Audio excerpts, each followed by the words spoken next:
Hello guys, আসসালামু আলাইকুম। সবাই কেমন আছেন? আশা করি সবাই ভালো আছেন। আলহামদুলিল্লাহ, আমিও ভালো আছি। আপনাদের আগের ভিডিওতে বলছিলাম আমার কাজিনরা আসতেছে, দেন আম্মু ওদের জন্য গরুর মাংস রান্না করতেছে। আর ওই ভিডিওতে দেখাইছিলাম গরুর বডিগুলো মাখিয়ে নিচ্ছে, আমি ওইটাও চুলায় দিয়ে দিলাম। এরপর এটা হচ্ছে আমাদের পুরো রান্নাঘর।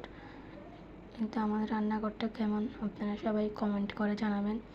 এরপর আম্মু দেখতেছি এখানে গরুর মাংসে সব মশলা দেওয়া শেষ, পেঁয়াজও দিছি একটু করে, আর নেই, এই জন্য আবার নতুনভাবে পেঁয়াজ চিলি নিচ্ছে এখানে পেঁয়াজ দেওয়ার জন্য।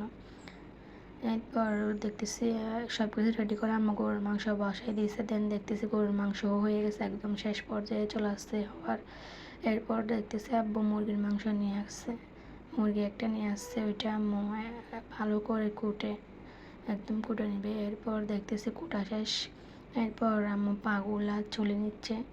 এরপর এই তো মুরগির মাংসগুলো ভালো করে ধুয়ে এইখানে প্রথমে দিয়ে দিল টমেটো, এরপর পেঁয়াজ, এরপর আদা রসুন সব মশলা আর কি, এখানে ধনের গুঁড়ো জিরের গুঁড়ো সব কিছু দিয়ে এরপর তেল দিয়ে দিবে, এরপর লবণ দিবে একটু করে।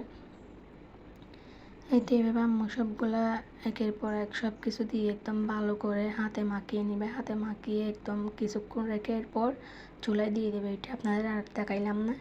ওকে সবাই, আর এটা আমার নতুন পেজ, প্লিজ সবাই আমার পেজটাকে ফলো দিয়ে আমার পাশে থাকবেন। ইউটিউব থেকে দেখে দেখলে আমার চ্যানেলটাকে সাবস্ক্রাইব করে দেবেন, আর ফেসবুক পেজ থেকে দেখে দেখলে আমার পেজটাকে ফলো দিয়ে আমার পাশে থাকবেন। ওকে সবাই সুস্থ থাকবেন, ভালো থাকবেন। আল্লাহ হাফেজ, আসসালামু আলাইকুম। নেক্সট ভিডিওতে দেখা হবে।